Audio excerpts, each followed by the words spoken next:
Bom dia, meus irmãos e minhas irmãs. Vamos começar agora o programa Palavras de Vida da Arquidiocese do Rio de Janeiro, um programa de entretenimento religioso de nossa arquidiocese que entra agora na sua casa. Olá, bom dia, Padre Arnaldo, e um bom dia a você que nos assiste em mais uma manhã de domingo aqui no programa oficial da Arquidiocese do Rio de Janeiro, na TV Brasil.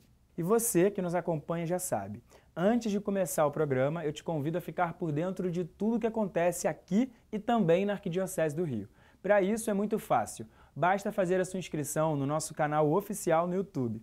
É só acessar youtube.com/Palavras de Vida TV Brasil.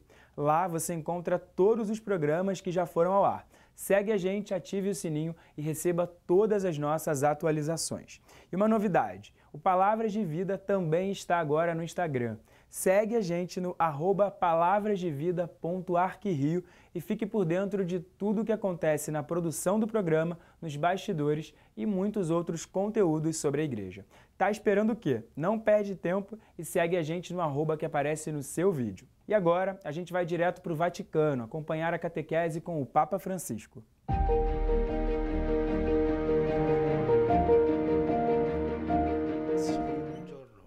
Estimados irmãos e irmãs, bom dia.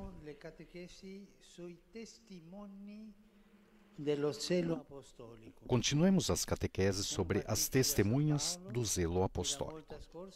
Começamos por São Paulo e da última vez vimos os mártires que anunciam Jesus com a vida a ponto de a entregar por ele e pelo Evangelho. Mas existe outro grande testemunho que atravessa a história da fé, o das monjas e dos monges. Irmãs e irmãos que renunciam a si, renunciam ao mundo para imitar Jesus no caminho da pobreza, da castidade, da obediência e para interceder a favor de todos. A sua vida fala por si só, mas nós poderíamos nos perguntar como podem pessoas que vivem no mosteiro ajudar o anúncio do Evangelho? Não seria melhor que empregassem as suas energias na missão, saindo do mosteiro e fazendo a pregação, pregando o Evangelho fora do mosteiro? Na realidade, os monges são o coração pulsante do anúncio. Curioso isso, são o coração pulsante. A sua oração é oxigênio para todos os membros do corpo de Cristo. A sua oração é a força invisível que sustenta a missão. Não é por acaso que a padroeira das missões é uma monja, Santa Teresa do Menino Jesus? Ouçamos como descobriu a sua vocação. Escreveu assim: compreendi que a Igreja tem um coração abrasado pelo amor. Entendi que só o amor impele os membros da Igreja à ação. E que quando este amor se apaga, os apóstolos já não anunciariam o Evangelho. Os mártires já não derramariam seu sangue. Compreendi e descobri que o amor abarca em si todas as vocações. Então, com imensa alegria e êxtase de alma, clamei: ó Jesus, meu amor, finalmente encontrei a minha vocação. A minha vocação é o amor. No coração da Igreja, minha mãe, serei o amor. Os contemplativos, as monjas, os monges, sentem que trabalham, rezam em silêncio por toda a Igreja. Esse é o amor. É o amor que se exprime rezando pela Igreja, trabalhando pela Igreja nos mosteiros. Esse amor por todos anima a vida dos monges e se traduz na sua oração de intercessão. A tal respeito, gostaria de vos citar como exemplo São Gregório de Narek, doutor da Igreja. É um monge armênio que viveu por volta do ano 1000 e nos deixou um livro de orações no qual foi derramada a fé do povo armênio, o primeiro que abraçou o cristianismo. Um povo que, apegado à cruz de Cristo, sofreu muito ao longo da história. São Gregório passou quase toda a sua vida no mosteiro de Narek. Ali aprendeu a perscrutar as profundezas da alma humana e, fundindo poesia e oração, alcançou o auge tanto da literatura como da espiritualidade armênia. O aspecto que mais impressiona nele é exatamente a solidariedade universal de que é intérprete. Entre os monges e as monjas existe uma solidariedade universal. Qualquer coisa aconteça no mundo, encontra lugar em seu coração. E rezam. O coração dos monges, das monjas, é um coração que pega como uma antena, capta o que acontece no mundo e reza, intercede por isso.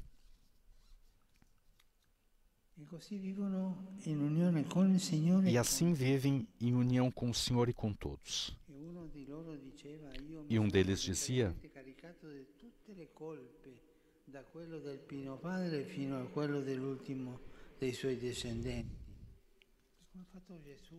tomei voluntariamente sobre mim todas as faltas, desde as do primeiro pai até aquela dos últimos seus descendentes.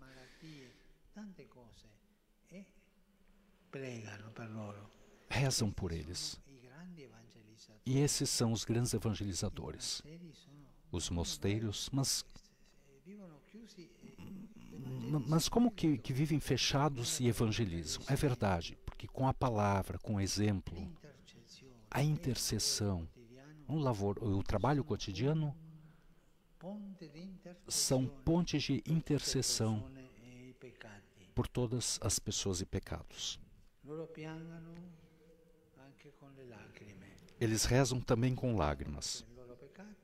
Rezam pelos seus pecados, porque todos somos pecadores, e também rezam pelos pecados do mundo. E rezam, intercedem com as mãos e o coração elevado aos céus, em alto. Pensemos um pouco, me permitam a palavra reserva que nós temos na igreja. São a verdadeira força que leva em frente o povo de Deus. Daqui vem o hábito que tem as pessoas, o povo de Deus, quando encontram um consagrado, uma consagrada, de dizer: reza por mim, porque sabe que existe uma oração de intercessão. Nos fará bem na medida em que pudermos visitar algum mosteiro, porque ali se reza e se trabalha. Cada um tem a própria regra, mas ali tem as mãos sempre ocupadas, ou com o trabalho ou com a oração. Que o Senhor nos dê novos mosteiros, monges e monjas que levem em frente a igreja com a sua intercessão. Obrigado. Santo Padre, os fiéis de língua portuguesa desejam testemunhar-lhe afeto filial e fidelidade sincera e rezam por todas as intenções do seu ministério apostólico universal.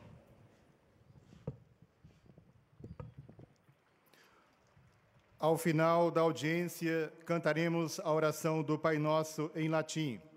Depois, o Santo Padre concederá a bênção apostólica, de modo especial às crianças, aos idosos e aos doentes. Abençoará também os terços e demais objetos de devoção que cada um traz consigo. Leio agora um resumo da catequese que o Santo Padre acaba de pronunciar. Continuamos a catequese sobre as testemunhas do zelo apostólico. Hoje, veremos o testemunho das monjas e dos monges. Poderíamos questionar-nos como alguém que vive em um mosteiro pode ajudar no anúncio do Evangelho? Na realidade, eles são o coração pulsante da evangelização. A sua oração é o oxigênio para os membros do corpo de Cristo. É a força que sustenta a missão. A esse propósito, quero trazer o exemplo de São Gregório de Narek, doutor da Igreja, monge armeno do final do século X. Passou grande parte da sua vida no mosteiro de Narek, onde aprendeu a sondar as profundezas da alma humana, unindo poesia e oração em seus escritos. Neles, o que mais chama a atenção é a solidariedade universal da qual se faz intérprete. Ciente de partilhar o destino de todos os homens, dedica a sua vida a interceder por eles. Se autodefine como aquele que oferece orações por todo o mundo.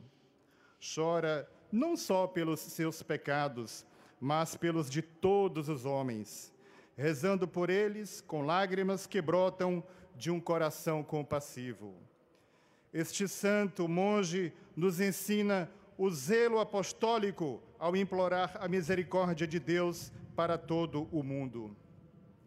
Sintamo-nos necessitados de Deus, como todos, mas sejamos também, a exemplo de São Gregório, intercessores junto a Deus por todos.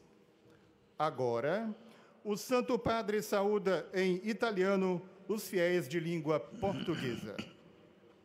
Saluto i pellegrini di lingua portoghese, in modo speciale i gruppi venuti dal Portogallo, dal Brasile. Seguendo l'esempio di San Gregorio di Narek, facciamo della nostra vita di orazione una costante intercessione per tutti i nostri fratelli e sorelle, particolarmente per quelli più bisognosi dell'amore misericordioso di Dio. Il Signore vi benedica. Eis a tradução das suas palavras. Saúdo os peregrinos de língua portuguesa, especialmente os grupos vindos de Portugal e do Brasil. Seguindo o exemplo de São Gregório de Narek, façamos da nossa vida de oração uma constante intercessão pelos nossos irmãos e irmãs, particularmente pelos mais necessitados do amor misericordioso de Deus. Que o Senhor vos abençoe.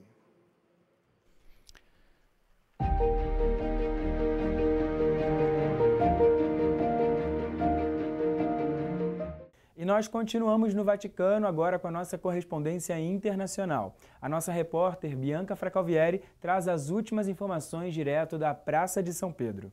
Olá, Vinícius. Neste domingo, Regina Coeli do Papa não será feito aqui da Praça São Pedro, pois Francisco se encontra na Hungria para sua 41ª viagem apostólica internacional.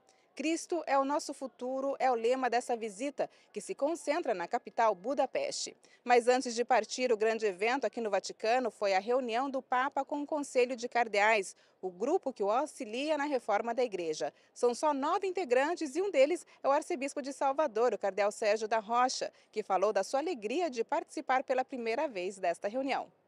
Eu tenho a alegria de estar participando deste primeiro encontro do Conselho de Cardeais, tendo sido nomeado pelo nosso querido Papa Francisco, a partir da própria vida, ministério e experiência no Brasil e na América Latina. É certo que não se trata propriamente de um representante da América Latina, mas sem dúvida que eu trago no coração as alegrias e dores, a experiência de vida no âmbito da pastoral, da evangelização, da missão da Igreja no Brasil e na América Latina. O Conselho de Cardeais é esse espaço valioso de comunhão, de participação em vista da missão da Igreja. Nós temos procurado dialogar para poder discernir cada vez melhor a missão da Igreja no mundo de hoje, naturalmente colaborando com o Papa Francisco mas confiante sempre na ação do Espírito Santo, procurando esse discernimento sempre tão necessário para poder evangelizar sempre mais e melhor, para que a Igreja possa cumprir cada vez melhor a sua missão evangelizadora. É uma graça fazer parte deste Conselho de Cardeais, mas não é uma honraria, é um serviço que se presta à Igreja. Eu tenho a alegria de prestar esse serviço, contando sempre com as orações de tantos irmãos e irmãs que estão unidos, acima de tudo, ao Papa Francisco, rezando por nós nesse conselho, mas rezando sempre pelo nosso querido Papa Francisco, muito unidos a ele. O Conselho de Cardeais, de uma maneira, quer expressar essa comunhão de toda a Igreja com o Papa, trazendo a colaboração, a vivência que temos em cada continente. Do Vaticano, Bianca Fracalvieri para o programa Palavras de Vida. Obrigado, Bianca. Na semana que vem a gente volta com novas informações diretamente de Roma.